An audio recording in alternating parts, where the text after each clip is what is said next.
Hello, welcome to A Story and a Song. This is Deborah Cohen, and I have an exciting guest today. I'm sure you're going to love her. We were in discussion. We talk a lot, you know how women do, and in spiritual matters, Judeo-Christian America.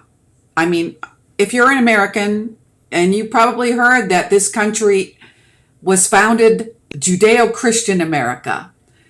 So I get the Christian part, but where is the Judeo part of America? That's what I'd like to know. And our friend, hopefully she'll be your friend very soon, is going to tell us right after this station break. Lecha dodi ligrat kala, b'nei Shabbat nekabela.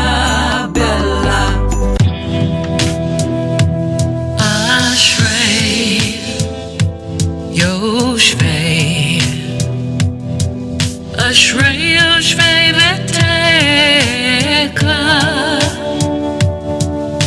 I hope that you will share my music because that is how the indie artists get their algorithms to the point of notice.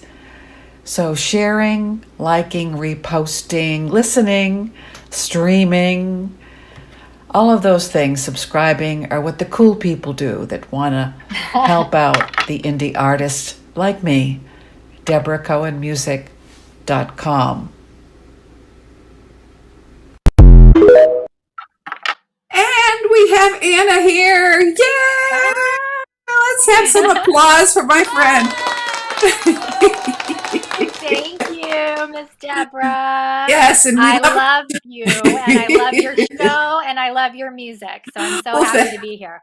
Thank you, and I just love your friendship, your spiritual walk. We have so many things to talk about, and this could become a regular spot for you. No pressure, no pressure. But without further ado, and the chat is open, so if you have questions about what Anna is going to share this morning in the chat, I will read them to Anna. Please keep them on topic, and the topic is, where is the Judeo in Judeo-American, Judeo-Christian, I keep forgetting to put that in there, Judeo-Christian America. So without further ado, Anna, it's all yours. Well, thank you. Thank you so much. And again, thank you for having me on the show. And, you know, this was a topic I was telling Debra in the beginning of the pre-show testing out part, that I'd always heard this term. I always knew that it meant something like Jews are included, you know, Christians are included. I'm not really sure what that means, but I had no idea the history of it until we really started talking about it. And hey, you know, there's really no Judeo in this Judeo-Christian. So I wanted to kind of get an idea where it came. So I'm going to talk a little bit about the historical use of the term Judeo-Christian, because just like any wonderful topic, we can kind of trace back the linguistics. You know, we do a lot of that with studying Torah. We'll look at, well, what does this Hebrew word mean? And where is that Hebrew word elsewhere? And what could we connect with that? So that's kind of what I want to start out with a little bit. The first use of the term was used by a reverend named Alexander McCall. And get ready for this. He was an anti-Jewish missionary. Okay, an anti-Jewish missionary. So he was in conflict with the Jews, and he was using it in the context of trying to convert people, which is very different today from what we would think would be some sort of a unification. It was meant to refer to a Jewish person that had converted to Christianity. That was our first use of it. He was, you know, I don't want his ancestors to track me down and say this is slander, but from what I've read with his research, he was a little bit anti-Semitic with his use of the term. So, you know, I'll just plant that seed. We later see it in 1930s. Again, this is, you know, just kind of framing the term in general from a linguistic context. We later see it in kind of Hitler's Germany, unfortunately. There was a theologian named Paul Tillich. He wrote about the Jewish Christian tradition kind of uniting and going against this Hitlerism that was forming. So in that essence, you kind of see it a little bit more conducive to there being some unity, but it wasn't really including Jewish ethics at all. It seems that by World War II, it's kind of become more or less a political term. You know, it might have been a religious tactic with Alexander McCall, but by the time you got to Hitler Germany, it's becoming a term used for a global responsibility to stay united, to stay inclusive, which is a word we hear a lot nowadays. But it still was exclusionary, right? We don't, when we look at the history of Protestantism, which is kind of the political term that we would be using it in framework for, Protestantism and Catholicism has never really been very Jewish friendly, has it? No. No, they might say now that it is, and there's alliances and things have been forgotten, but historically it was not in any way unification. Again, let's go more towards the Cold War. We've got it again being more now metaphoric with freedom. So it doesn't really have anything to do with religion by the Cold War. It doesn't have anything to do with morals or ethics. It's more of a unification against freedom, against the godless communism by the Cold War.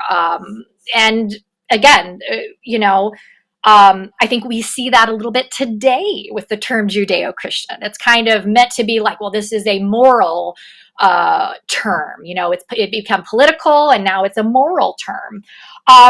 Interesting tidbit about the history. We're getting more to modern day now, but an interesting tidbit. Dwight Eisenhower, one of our country's presidents, was actually completely against the term Judeo-Christian. Isn't that interesting? He wanted to say religious heritage. Again. He never. Now, I wanted to ask you a question. This Alexander McCall, what was the reason that he introduced this term, and who did he introduce it to? That's a great question. I know that he was going to be in the late 1800s period, but I'm not specifically sure what his overall context was. Overall, that he was using it to talk about Jews converting. So that's the first use that we have of that term, is Jews that are converting to Christianity. What? So not political in any way. Why would Jews convert to Christianity anyway? Well, this is going into a great topic that I'm extremely passionate about, which is the anti-missionary topic. But it's kind of been like that from the beginning. Okay, that's a good answer. And I don't mean to drag you off topic, but I have so many questions when okay.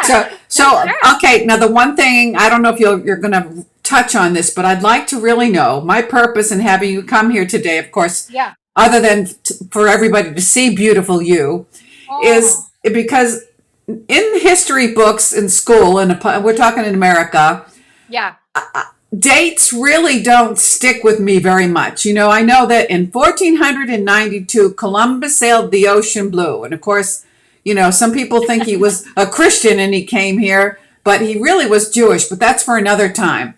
So then it was in the Declaration of Independence. If you're in the chat, what is the date of the signing of the Constitution? Does anybody know? So what I want to know while I'm waiting for the answer in the chat is, how Judeo-Christian did it become a term during the Constitution signing? That's what I want to know. Why? Who started this Judeo-Christian term for America? So there you go. Continue, please. Oh, wait. Sure. And Marty's in the chat, and he says, and who was in those tiny ships? He says, Cohen, Ginsburg, and Berkowitz.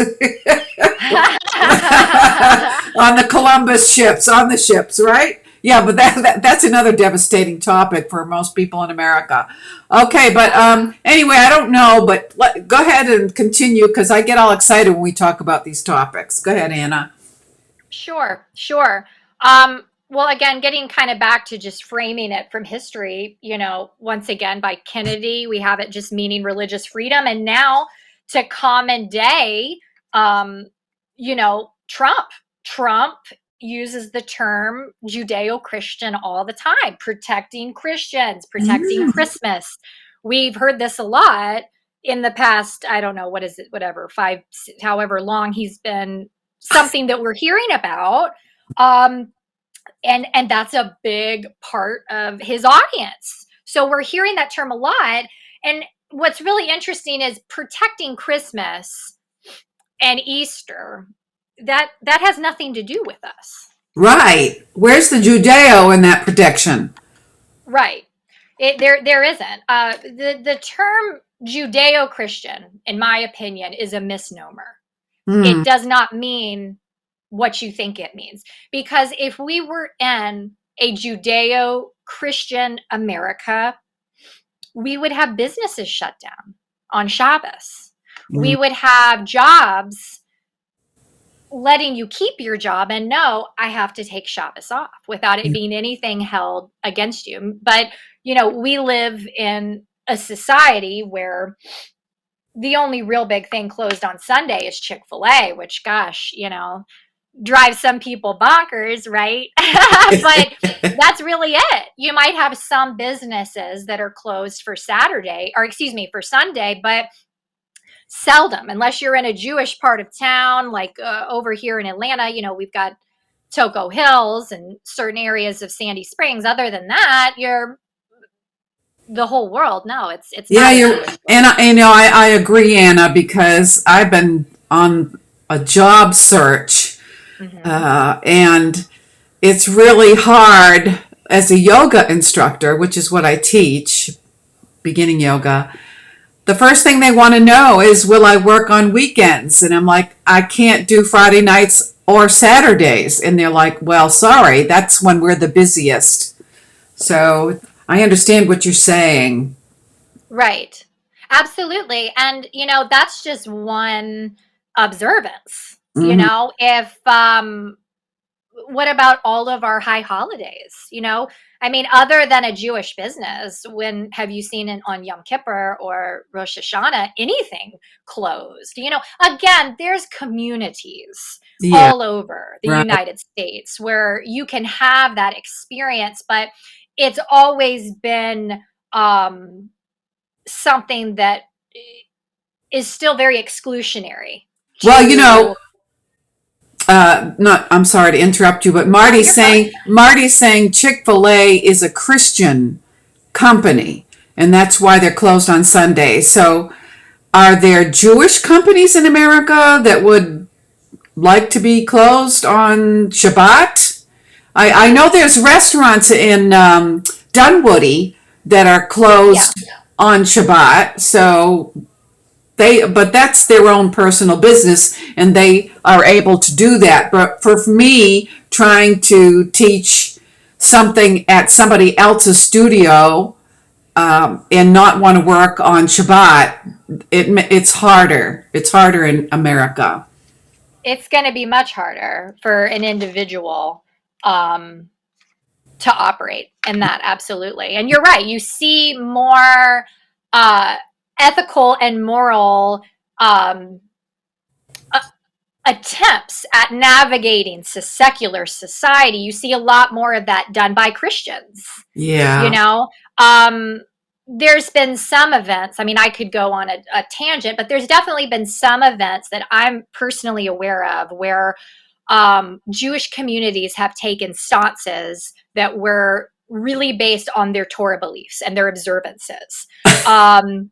But you don't hear about it. And when you do, it's crazy. It's fringe.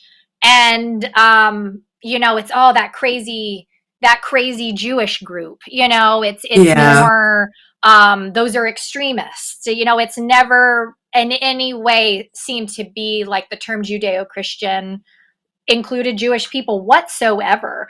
And I think that, again, that goes back to its linguistical framework of where we first hear it with an anti-Semitic reverend. that was trying to convert people, Mm. and how it became politicized, I do not know. There's been very little information, at least on my research, on how it became a political term. But I think that, Christianity and politics in America have been like this from the beginning. And I have not seen it very much with Judaism. Well, look, I really would like to make a proposition here for anybody that's listening, and that includes you, Anna. Because you mentioned that Trump uses that term Judeo-Christian to quite an extent, I think it would be a good idea to write him and ask him what parts of our country are equally represented as Judeo-Christian, and ask him, why is this country called Judeo-Christian, and where do we see examples of that today, and why did the Ten Commandments get taken down from federal public buildings if they really are Judeo-Christian? Right. So if you are interested in writing a letter to Trump, it's real easy. Just go online and look for his address. It's public information, any political people. And please come on the show and share the letter response that you get with us.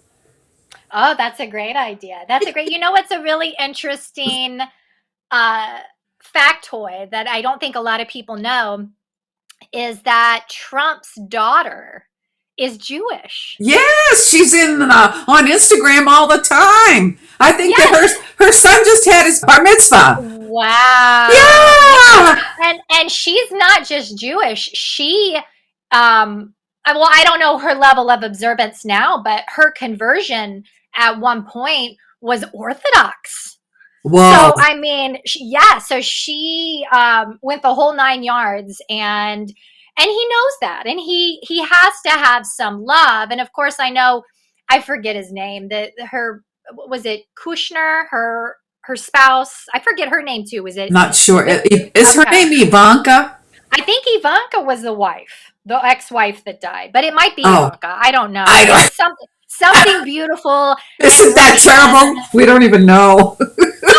Hey, we know a lot of other things. There's only so much space. Sorry, people. But you would think that, he would be more sensitive to these topics. But again, I think it's a term that, has become homogenous. Yeah. Which is very much, just meaning it's dominated by the Christian part. And they're keeping the Judeo to be like, that will the thing about them keeping the Judeo, and again, I could talk for hours about stuff like this, but I think that in the mind of people, out of their ignorance, not arrogance, but out of their ignorance, is they're thinking Abrahamic religion.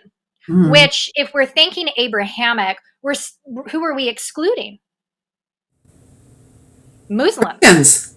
Christians weren't there in the Torah. No, they were not. But when we think of Abrahamic today, we think of Muslim. We think of course, Judaism first, Muslim, right, and then Christian. So those are considered, in a scholarly sense, Abrahamic, because of course Christians have taken Torah and Tanakh and then added on to it. But we're still excluding Muslims in this whole Abrahamic idea that I believe has attached itself to that Judeo-Christian. So, just something to think about. I mean, we're also, it's funny, you started out this show too, talking about Christopher Columbus. And I've heard the same thing, in 1492, Columbus sailed the ocean blue. And I've heard, he was also Jewish, that his family had to convert. I've also heard he was a terrible person. But what's really interesting is when we say the term Judeo-Christian, not only are we leaving us out, we want to be included, but we're leaving out indigenous people, which is something to consider. Indigenous people were here, and a lot of them are still here. Well, that's another hot topic, because I'm not trying to get political. Yeah. I'm just saying we're eliminating the culture that was here. So that's true. It's a hot topic. And But I also wrote down too, at the time that those terms started evolving, there were also Chinese here. There were also Japanese. So it's like, is our term really including everyone? well, We have see all the thing. Okay, I see what you're saying, yeah. but they also can be Jewish and or Christian. So we're talking basically about Judeo. What is Right. Judeo? Judeo. Right. I see Judeo in gift stores. Yeah. Judaica. I see Judeo on CD covers. My favorite CD is called Judeo by Hillel Tigay. So I'll put a little pitch in for Nice. my favorite Jewish singer, Hillel Tigay at Ikar in LA. Look him up. He's got a CD on Spotify called Judeo. I just love his music. But anyway, okay, so the whole deal is, why Judeo-Christian? Why is it mentioned in American textbooks? I remember them in public high school saying Judeo-Christian, where the founding fathers endorsed Judeo-Christian. Well, it doesn't sound like that's true. Was there any Jewish founding fathers, Anna? Um, Not that I'm aware of. However, I did do research on Judeo-Christian in regards to the framework of the Constitution. And interestingly enough, Deborah, the framers of the Constitution and the Bill of Rights determined that the nation should protect free exercise of all religions. So that's very interesting, because we think it's supposed to be the Judeo-Christian that we've heard, but it wasn't. It was free exercise of all religion. Isn't that interesting? It's rather inconsistent, I would say. And I'm not sure. I'm still trying to scratch at this and find, where is the Constitution in it that says we are Judeo-Christian? I want to know. So, Anna, I think you're going to have to come back. Sounds good, Deborah. The search continues. Okay. So, in our closing moments, Anna, is there anything that you want people to know about you? Oh goodness, about me, that I love this stuff. I love getting a topic that I'm interested in and researching and talking on it. And I hope people watch your show. And I love your show, and I learn from your show. And you are dropping some amazing Kabbalah Hasidus tidbits for all people. And I hope that everybody watches again. Well, thank you so much. And Anna, we met. Where did we meet? Anyway, where did we meet? We met at our synagogue in Atlanta. That's you and Marty's former synagogue. And I just saw you, and I just felt a connection to you. I think you were getting up to read, or getting a blessing, or priestly blessing or something. And I felt such a connection. And when I first came up to you to introduce myself, I felt like a fangirl. I was like, Deborah, hello. And you were kind of like, who are you? Oh, I saw that. Look at your T-shirt. I just love your T-shirt. It says Yes. the Ramones, and of course, I was in the '80s new wave band in Boston. We were all about, what was that, punk rock. Yes. Are you still a punk rocker? You're still the punk rocker, and you gave me your business card. I went home right after Shabbos. I looked you up, and Boston Nights was one of the first songs I played, and I said, oh my gosh, this chick is my hero. Oh, I'm your shiro. Yeah, my shiro. Okay, so tell people how they can get in touch with you. Don't you have some kind of a group going on? Where is this group for spiritual studies? Tell us a little bit about that. Sure. Well, the best way to probably contact me on that would be if you're in the Atlanta area. Maybe we could drop my email or something. Yes. But I would try to contact either me or Beth David, which is in Gwinnett County. It has a lovely rabbi right now. named Rabbi Nori. He's relatively new to the congregation. I'm involved with another congregation in Atlanta, which is where we met, but this congregation in Gwinnett, I've started a young women's Torah study group, spiritual learning group. So women can just get together in this stage in our life where we're still learning. We don't have the wisdom yet, but we're learning and we're studying Torah together. So Okay, so is this who is welcome? Is this for adults, for kids, for children?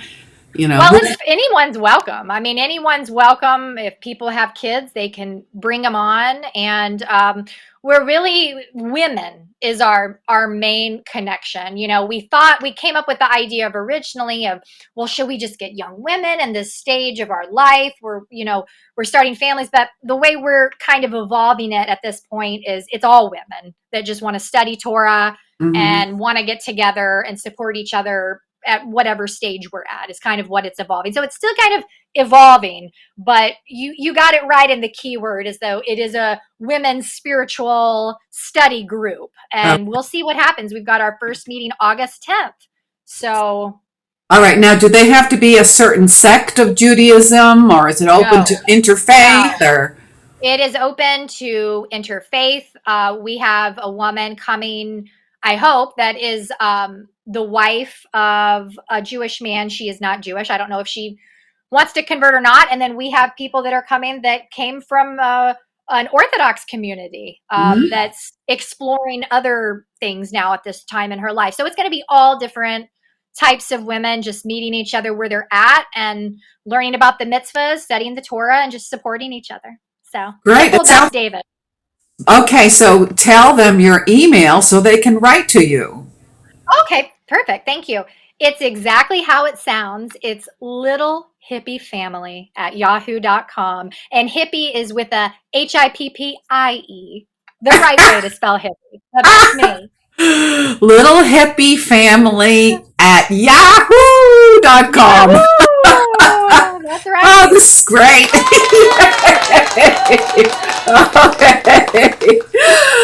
Okay, so Anna, stand by as we do our closing here. And I want to thank you for coming on the show. And I am really serious about anybody that writes a letter to Trump or even the current president, Mr. Biden, and ask him how we decided to call this America a Judeo-Christian America.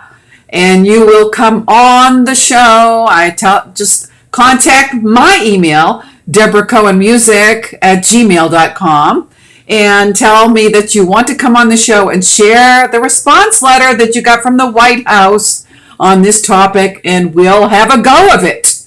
So thank you very much, and we'll see you next week at 11:30 a.m. Eastern Time on Sunday mornings. Okay, thank you. Thank you, Anna.